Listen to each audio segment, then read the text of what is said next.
Մեզանում Հայաստանում եւս Սփյուռքում էլ շատերիս կողմից մոռացվել է, որ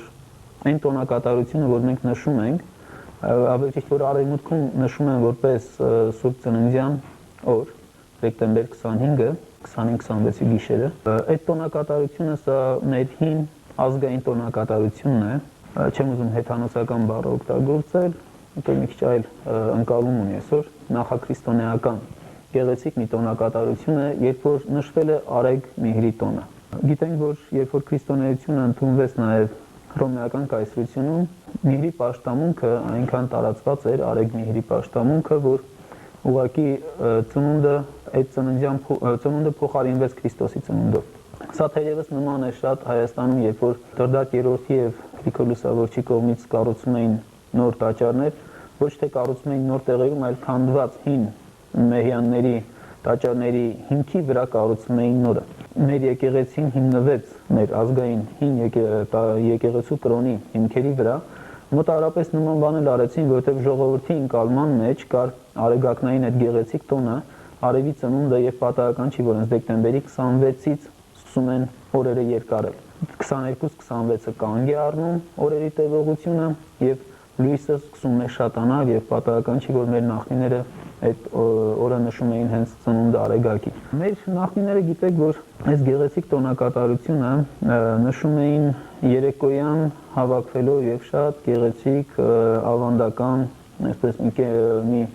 գեղեցիկ հանդիսություն կազմակերպելով իրենց տներում, հիմնականում անում էին դա գերդաստաններով եւ հարևաններով,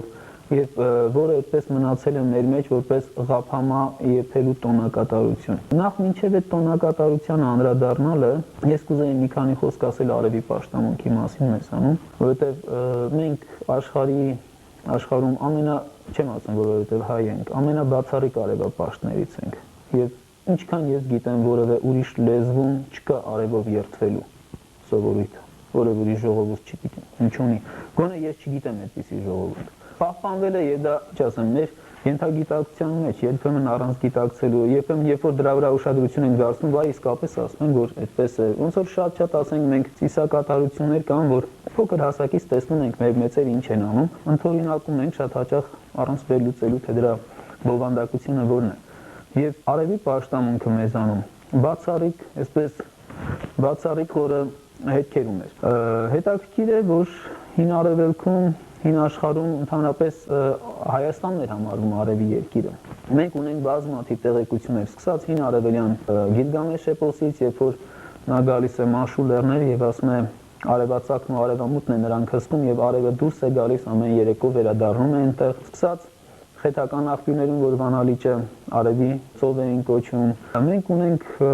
բավականին շատ տեղեկություններ, որոնք գալիս են բավականին խորը, գալիս են մեր ազգային էպոսի մեջ է տեղ գտնում,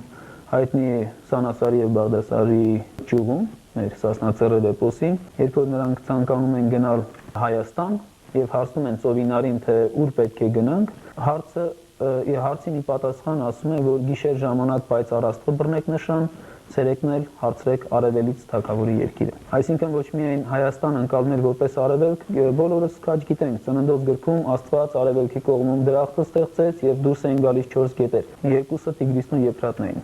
Այսինքն մենք ունենք բավականին շատ տեղեկություններ եւ հին աշխարհում Աստվածաշունչը, շումերական աղբյուրներ, աքադական, բաբելոնյան, խետական եւ այլն եւ հայկական։ Եվ դրանք գալիս են հասնում են մինչեւ մեր ժամանակները։ Ունենք շատ գեղեցիկ ավանդազրույցներ գրի առնված Գարեգին Սերվանսյանցի կողմից, Ռաֆու կողմից, եւ որոնք շատ համահունչ են օտար ժողովուրդների մոտ պահպանվածների։ Իսկ դրանց համաձայն արևի ոսկե ննջարանը,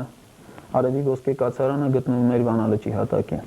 Եվ այդ ոսկե կացարանը 12 ոսկե փառահեղ սյուներ ուներ, որոնք խորհրդանշում էին 12 համաստեղությունները, եւ արևը միշտ մանուկ էր։ Հենց մեր աղբյուրներում միշտ այդպես էլ նշվում է մշտամանուկն արեգակ։ Եվ ունենք շատ գեղեցիկ ավանդազրույցներ, ես 1-2-ը ուղղակի հիշեցնեմ։ Դրանցից օրինակ մեկի համաձայն, երբ մշտամանուկ արեգակ ամեն առավոտ դուրս է գալիս Վանալճից, արևամայրը սանրում էր նրա մազերը եւ մազերից ցայտած կաթիլները տարածում էին աշխարհով մեկ, ու վաղորդյան ցողը, որ մենք տեսնում ենք, դա արևամանուկի մազերի կաթիլներն են։ Շատ գեղեցիկ մի ավանդազրույց, Շատ գեղեցիկ մեկ ուրիշ ավանդազրույց, որի համաձայն արևի մանուկ արևի սրտում ապրում են 365 սրբեր, եւ ամեն մի սուրբը արդարություն էր ապահովում երկրի վրա տարվա 1 օրը։ Մշտամանուկ արեգակ եւ սրտում 365 սուրբ։ Անսահման արդարության այս կերպարը, որ կար մեզանում մեր պաշտած արեգակի մեջ։ Բավական գեղեցիկ այսպես ավանդությունների շարք ունենք եւ ոսկեղեն, որում նաեւ պատկերային առումով շատ ոսկեղեն արեգակը ինքը իջնում է Վանալճի կապույտի մեջ եւ այդ կապույտի մեջ նրա ոսկյան ընջարանն է։ Ինքը մանուկ է, ինքը հավերժական լույս է աշխարհի համար եւ արդարությունն է, արդարության արեգակն է։ Եվ հետագայում, երբ որ մեր ժողովուրդը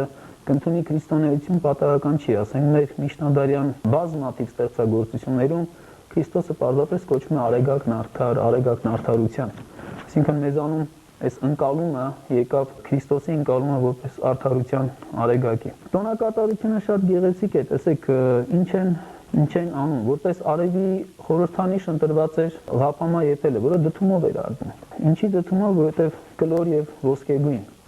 եւ անպայման նրա մեջ լցում էին բազմաթիվ այսպես քաղցրեղեններ, չամիչ, չիվ, տարբեր տեսակի եւ անպայման մեղր